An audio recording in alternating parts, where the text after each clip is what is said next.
Setelah sempat menggeliat dan kembali beberapa bulan terakhir, kunjungan wisatawan ke sejumlah tempat wisata di kawasan Bandung Selatan, khususnya Ciwidey dan Ranca Bali, kembali mengalami penurunan drastis.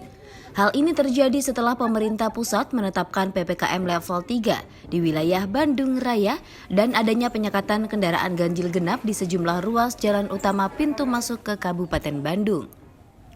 Penurunan pengunjung di sejumlah objek wisata ini terjadi hingga 50%. Di lokasi wisata Pinisi Resto misalnya, tingkat kunjungan wisatawan hanya diperbolehkan 50% saja, baik di hari libur maupun di hari biasa.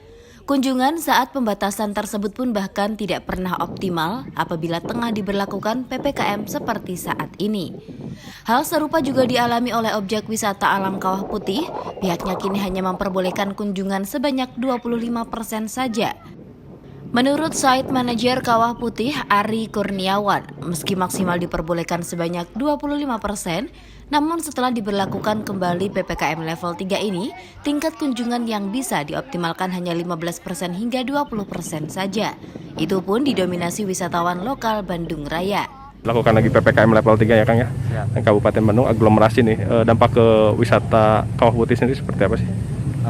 Untuk dampak dari kejadian Omikron ya yang terjadi di Indonesia, memang untuk destinasi wisata sangat terdampak karena isunya cukup cepat penyebarannya, sehingga memang ada kebijakan dari pemerintah untuk membatasi kembali mobilitas pengunjung.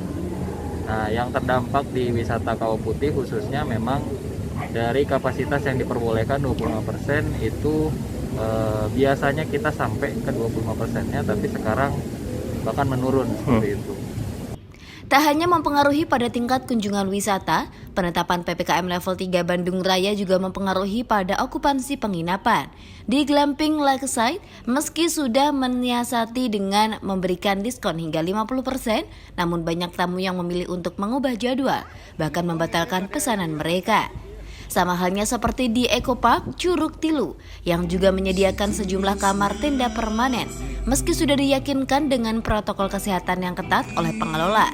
Namun 40% hingga 60% pengunjung, terutama dari luar wilayah Bandung Raya, tetap memilih untuk mengubah jadwal dan membatalkan pesanan kamar. Pengunjung kita belum dapat kuncinya. Dampak nggak? Kalau dampak jelas berdampak banget, kurang lebih sampai 60% dampak ke income kita ya, pengunjung gitu. Walaupun sebenarnya kita setiap hari udah memberlakukan yang namanya prokes ya, pembatasan pengunjung, terus barcode itu juga udah kita lakukan. Terus untuk masker juga tim dari security juga udah setiap hari kita keliling patroli gitu. Indikator ke pengunjung. Meski dikeluhkan, pengelola objek wisata dan penginapan tetap mendukung upaya pemerintah untuk menekan angka kasus positif COVID-19 yang akhir-akhir ini kembali meningkat dengan PPKM level 3 yang ditetapkan oleh pemerintah pusat ini. Dari Kabupaten Bandung, Jawa Barat, Tim Liputan Madu TV mewartakan.